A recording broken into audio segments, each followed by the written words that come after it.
Thank you for watching these video highlights from the May 4th, 2019 lunch of the Newsgeezers. You can find out more about the organization by visiting newsgeezers.com. I'm Bob Tarlow. At this lunch, we look back at the deaths of Nicole Simpson and Ron Goldman, plus the ensuing trials of OJ Simpson.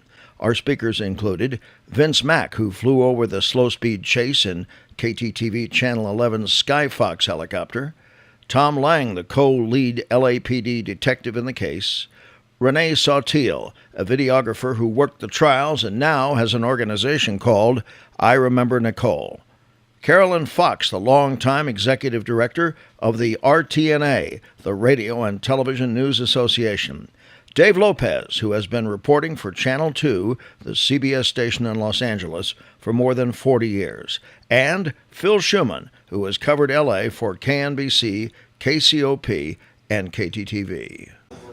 Now, we've never done this before, but I'm going to ask Vince Mack to come out from under the camera and have either David or Andrew take it over. And Vince is going to come up first. This is him on Sky Fox. A couple more shots, taken last week, right?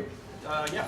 Vinny and I, come on, Vin. Vinny and I have known each other longer than I've known anybody in this room. 52 years. 52 years. 1967. We met on Okinawa. He was in the Air Force and I was in the Army.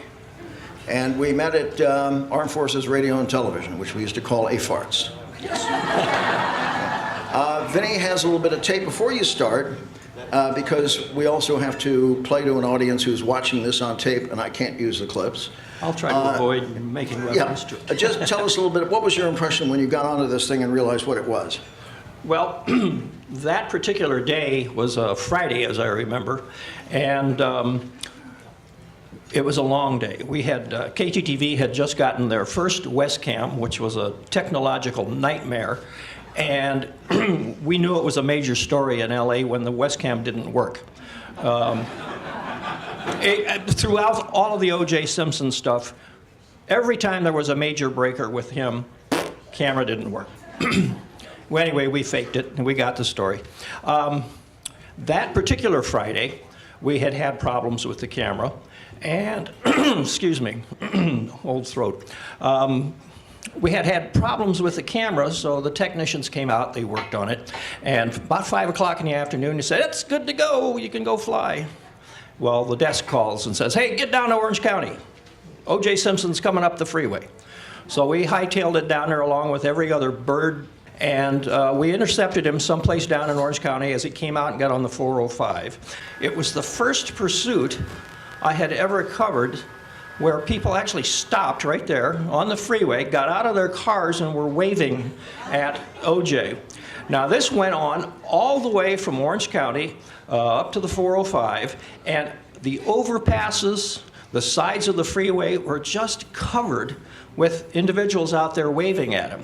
This pursuit, I believe, was the reason why the major networks and TV stations now look at these pursuits as really cash cows.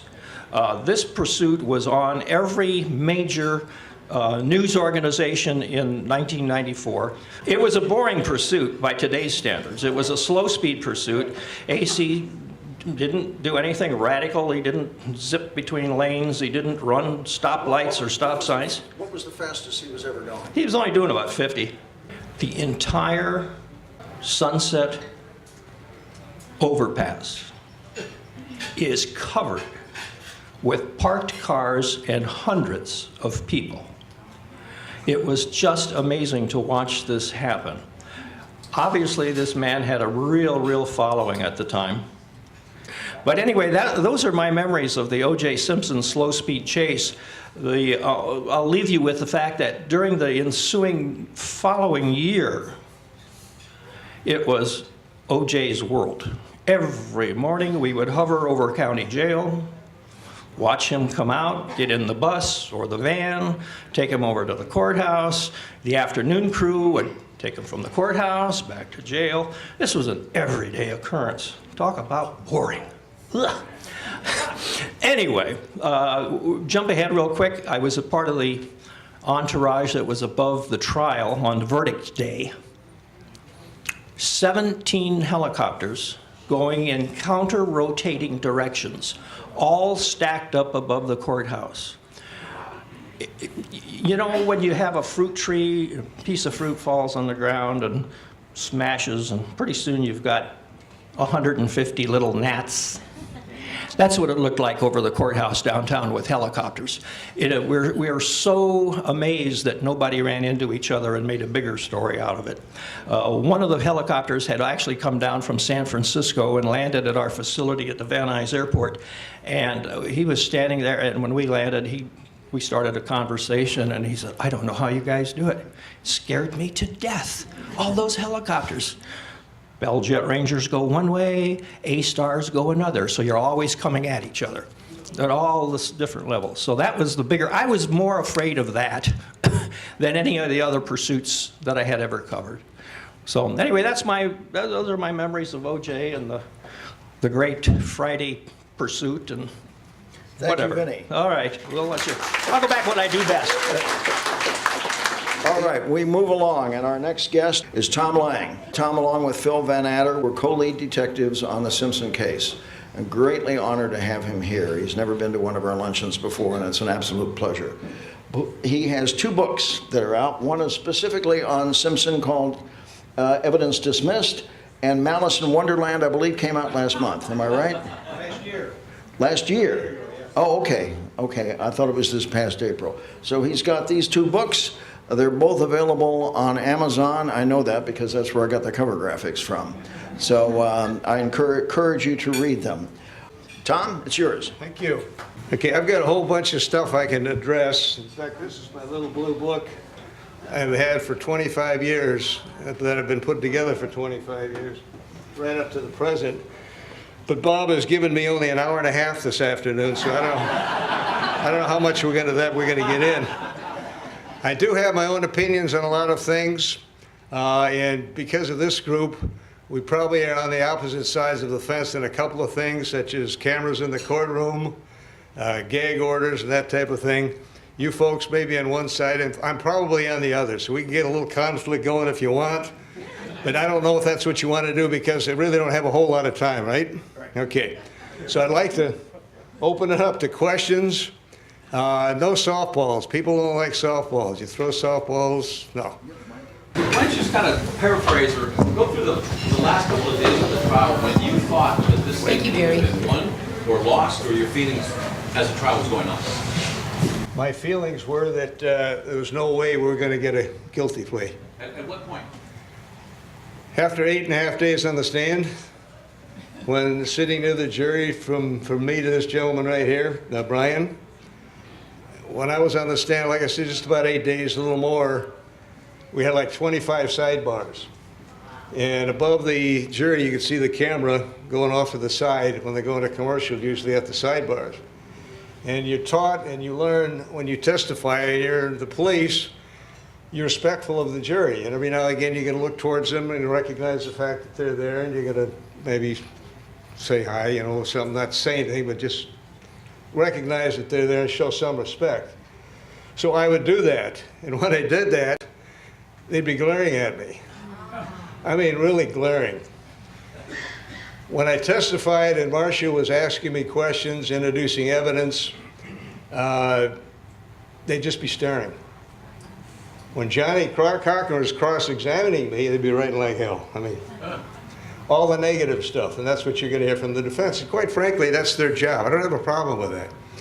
The problem I have with defense is when they get to the point where they cross the line and they start to lie and they start to fabricate things that just didn't happen. But you said the last couple of days, this went on for months. And I knew then that there was no way that we're going to get, you have to remember, this is 2 years after the riots. This is after Rodney King. That did not make the LAPD look real good, okay? And the riots later, when you got a man, a truck driver getting his head beat in an intersection in the middle of the daytime, where are the cops? They didn't let us go. They were holding us back. A lot of negative stuff went on. We knew how that particular group of people saw the LAPD, and a lot of it was the LAPD's fault, quite frankly. But there was also a lot of things that happened that I don't believe the police are responsible for. There's two sides to everything. This book that Bob was so kind to show, Evidence Dismissed, addresses a lot of this stuff. Here we saw that the one thing, I didn't see that part where you said that I was talking to AC. Well, it's common knowledge, apparently with a lot of the media, the last 25 years, I was on the phone with AC. I never was. It was OJ the whole time because I had his number. There are a lot of little things that were misreported because everybody jumped on this thing all at one time. And there was a problem with that. And to point this out, the inaccuracies in the book, as well as a lot of information that was not put on evidence-wise by the prosecution. And there's a reason for that. They knew the LAPD was on trial effectively. When the Mark Furman thing broke, it was down the toilet. It was over. All of this stuff is pointed out in the book. And when Marcia tried to clip a lot of stuff, there's so much information, like to this day, what happened to the bloody knife, or what happened to the shoes, what happened to the clothing. We actually had a witness at the airport that showed up and saw OJ dump stuff out of a little half-moon shaped travel bag into a trash container. Who here did not know that? About half of you. So to this day, where is the stuff? Well, we had a witness that we found that called me during the middle of the trial and said he was at the airport when he saw OJ pull up. It was after 11 o'clock at night. No one else was around, and so he's in a little low-profile MG picking his wife up who worked at American Airlines. He looks up, he sees a limo pull up, he sees Simpson jump out, he sees a red cab come out, and he looks at him and he says to himself, oh, there's OJ Simpson. He's looking at Simpson. They come out, and the red cap and the driver, Alan Park, takes a couple of pieces of luggage and Simpson's golf clubs on inside the terminal. He looks back around looking for his wife because she's running a little late. It's just after 11 o'clock. Turns back around, and he sees Simpson standing next to one of two trash containers on either side of the entrance to American Airlines. They're like 44 inches high, flat top, open on four ends. And he's got a little half-moon shaped travel bag on top of the trash container. He's taking items out and shoving them down into the trash container. Well, this is before the bodies were found. This is before anybody knew anything. So he's looking at this, and he didn't think anything of it. He's just throwing some trash away. He zips the little container up, picks it up, and he walks inside. The next day, the same witness, who happens to be an engineer, here's on the television, I think it was, that you first picked it up, that Simpson was on the airport. He's a possible suspect, and the murders had occurred at approximately 10:30 or quarter to 11, something like that. And Simpson may be a possible suspect and all this. So this guy's hearing this, and he's thinking, well, he couldn't be a suspect because if the murders occurred at 10:35 or 10:45 or whatever it was, it couldn't have been him because I saw him at the airport at 11 o'clock.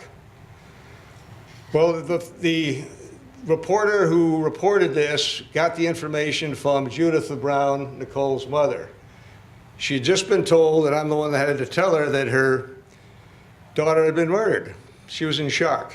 And so one of the reporters had gotten a hold of her on the phone and asked her about what time she last saw her daughter and everything else. She said, well, we just had dinner last night, and it was just after 9 o'clock. So this got out, and anyway, the bottom line is this witness called the defense, and he said, you know, I saw Mr. Simpson at the airport a little after 11, and I saw him taking items out of a little container, putting in a trash container. He couldn't have been the suspect. Well, the defense knew better, okay?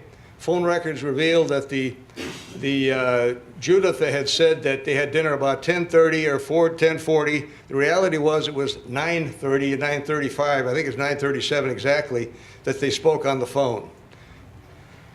They had it wrong, and so this guy gave this to the defense. The defense obviously didn't want to use this because of the times were off.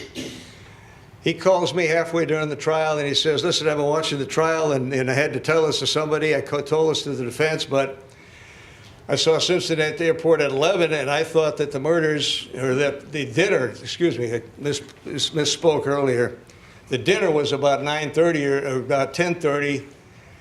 Judith had said it was, the phone records real, it was about 9:37, so they were off for about an hour. there was a problem with the whole timeline. And so he said, give this to me, and I went out and I met this guy at the airport. He gave us a walkthrough. The true times of dinner, the phone call, the dinner was over much earlier, and the phone call was about 9:30, 9:37 to Judith, that's saying she had lost her glasses. I'm trying to get through this because we're a little scant on time here, I realize. So I can answer some other questions. But the bottom line is all of this is there was plenty of time for Simpson to commit the murders. This guy told us that. We want him as a witness because people to this day say, what happened to the clothing? What happened to the shoes and the knife? How about that trash container? So this is 6 months after the trial begins. We find out this information. We do the background. There's 2 landfills where all that trash goes daily, 3 times a day. What are the chances of finding anything after all those months? Nothing. But you still want this guy as a witness. You still want him to say what he saw. Well, I took this to the DA. Marcia didn't want to use it because it's a one-on-one situation. Bottom line of this is she didn't want police on the stand introducing evidence because she knew where police stood in the eyes of this jury. Because of things like the Rodney King incident and all this other stuff. That was the concern. She felt she could go just with the DNA, and frankly, that should have been enough. But you never have too much evidence in a murder. That's just what I think, and I just think that's the way things are. If you have it, you put it on. She didn't. This was just one little area that she didn't put on. There were many others. That was one of the problems with this case. This witness should have been on the stand. I'm sorry, you were going to say something? Yes, here's my question. I want to know what in your life best prepared you and least prepared you to handle the ordeal that you did. Well, I don't know that anything prepares you. When you work a couple of hundred homicides, you have that basic knowledge down on what you want to do. You have to keep things in perspective. Sometimes that's difficult when you have people running around after you asking questions and wanting to know answers to this and answers to that. You look straight ahead. You've got a job to do, and you try to have all of these things done the same way. You got to use a little common sense, but you can't let anything carry your common sense away, and that's what happens sometimes. There's no real answer to that. You just do what you're supposed to do. Log everything down. Try to keep your head above water and forget all the nonsense that's going on around you, because now 25 years later, there's still nonsense going on around us. It's never going to go away. Thank you. Anybody else with a question? Hang on, Ken. Wait till we get a camera on here. Hi there. Your thoughts on Mark Furman? We don't have the time.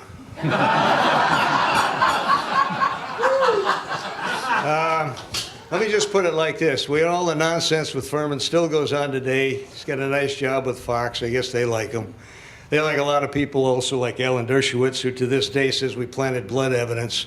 I'd like to hear, but we didn't. There's no evidence to show that. And that, frankly, pisses me off to no end. That's something else. Right? That's with him. But Mark Furman, well, just sum it all up when he was on the stand with his attorney standing next to him, and he was asked, have you ever planted evidence at this case or any other case in your career? And he pleads the fifth. That says all you need to know about Mark Furman. Did he plant evidence? No. There's no evidence to show he planted evidence. There would have been something else there. This was a tactic used by the defense, and it was a very effective one because a lot of people bought into it. But to this day, if you say we planted blood evidence or Furman did, he didn't. He's an arrogant individual. He's probably responsible for his own problems all himself because he's eaten up by his own narcissism. So I don't have a very high opinion of him. Tom, do me a favor. For those who are younger or were not here, were not involved in the case, just outline who was Tom Furman. Mark Furman? Yeah, just Mark Furman's a Los Angeles police detective. He worked West Los Angeles Division. At the time, we had 18 geographical divisions within the city. He was the one who worked the division where the murders occurred. He was called out to handle the initial investigation as all geographical detectives are, until my unit takes it over. And I work a specialized unit, works high-profile cases. Doesn't mean we're any better than anybody else. It means we probably have a little more experience and the resources to handle a high-profile case. He didn't. What a detective does also when he gets at the scene, you're supposed to document everything you've see firsthand. Write it as you see it. Some of his notes were all supposition. And because they were supposition, the defense could have gone in a different direction with him and impeached him on his notes alone, yet they saw a better approach to this through the racism factor. And you have a minority jury, you have the racism thing, you got Rodney King, which was atrocious, you got the riots, and there's your defense. Forget the evidence, forget everything else. We've got Furman, and we'll just go with that. That was the biggest problem with this case from the outset. You get back to Dave's question, from day one, I knew that that's what they were going to use, and I knew we had problems. They didn't look at the evidence. Did you try to talk the prosecution out of having OJ try on that glove? Talk them out of it? Yeah. I didn't know they were going to do it. They didn't tell you? They didn't tell us a lot of things. Again, that's why the book. I'm going to tell you why they didn't tell us a lot of things. The glove, I don't know, do you think the glove fit? Huh? It didn't look like it fit. When they put the rubber glove on, I was watching it on the TV at home. I jumped up from my chair, started Yeah, screaming at the TV. why? You can't put the rubber glove on. Right. And try to put that on. It's impossible. The glove did fit, okay? Phil Van Adder, my late partner, has bigger hands than OJ Simpson. He put on those gloves with no problem because he wanted to. If you don't want to put on the gloves, especially with latex, you're not going to do it. Why give a murder suspect an opportunity on live television in front of a jury to perform trying to get a glove on you? What do you think he's going to do? What should have happened, you take him and the attorneys back in chambers and you try it on in chambers. And then they decide whether or not they want to put this on or not, and then you come out in front. You don't do that in front of the TV. Chris screwed up. He knows he screwed up. He feels bad about it. But no, that wasn't discussed. The lawyer should know beforehand the answer to any question that he makes. And that didn't happen. Gene, let us wait till you get the mic. Yeah, I've always been curious about how fast the verdict came down, and you've given us some insight into that. But how much did the sequester bring jurors that perhaps might have questioned the other jurors and potentially hung the jury at some point? How much did the sequester, for that length of time, play into that role that the jurors just seemed to wanted to get out of there? Well, that's it. They wanted to get out of there. They had 9 months of that. The first ballot actually was 10-2 for acquittal. There were 2 women that held out. And it took the other jurors about 10 minutes to, I don't want to say intimidate, but to talk about it going the other way. The jury took them like 4 hours. An hour and a half of that was for lunch. Their minds were made up. Again, they didn't look at the evidence. As I was introducing evidence through Marcia, they'd just be sitting there like this, glaring. Yet when Johnny was on me, they'd be, like I said, writing like crazy. This was the LAPD on trial. It's as simple as that. The evidence is there, it always has been. One thing about this case, and I worked about 300 murder cases, when I found that it's probably well over 90% of every murder case that I've ever been involved in, and any other murder cop will tell you the same thing, where there's something exculpatory, something that doesn't fit, something will tell you, hey, maybe this guy didn't do it. Maybe there's something, and one example here would be the bloody footwear impressions at the crime scene. They were in size 12. OJ Simpson wears size 12. If they were size 10, that's exculpatory evidence. That doesn't fit. Any investigator should learn what the exculpatory evidence is initially. He can best handle the investigation if he knows what the negative stuff is. This is one of those very, very rare cases where there's nothing exculpatory of a substantive nature in this case. Nothing. Out of all the evidence you heard about in 9 months and everything I write about in that book, there's nothing of substance that's exculpatory. It's very rare to find something like that. Given what happened at the airport that you just described, does that wipe out the idea that OJ had any help the night of the murders, whether from Collings or anybody else? Okay, an old lieutenant once told me, when all else fails, go with the evidence, okay? Sometimes it's hard to be objective, but you have to be, and that's one of those things you learn. Don't use supposition. Don't think, well, this could happen, that may have happened. That's what Furman did in his notes. By the way, does anybody here think those victims, looking at them, had been shot with a handgun? Do you? Furman did. It's in his notes, page 1. It just shows inexperience. Now, I don't want to blast him too much because we all screw up initially. We make the mistakes. That's how we learn. But that's how inexperienced he was. But no,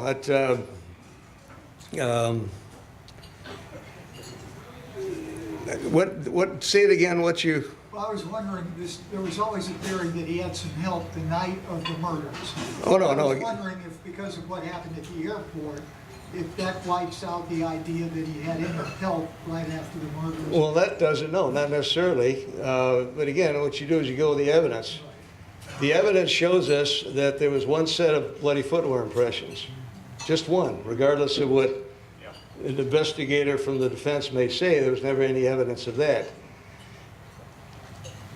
The knife wounds in both of the victims are consistent, okay?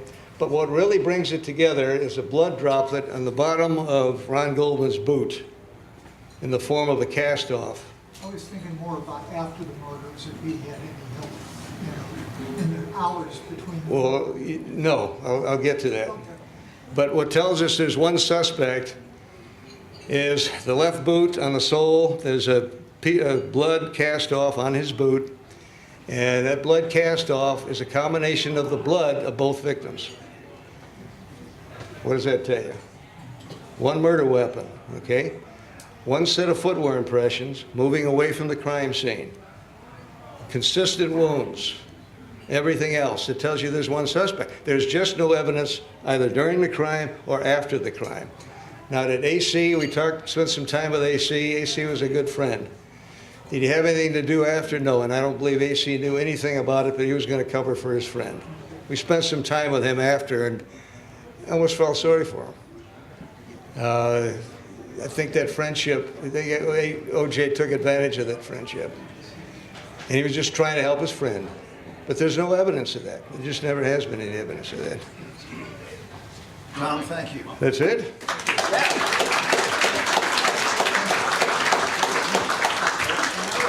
It was a real honor to have you here. Tom's going to be around for a while. I know there's other questions, but I got a lot of other guests. So I'm sure Tom will be around, right? Can answer questions. And don't forget his 2 books.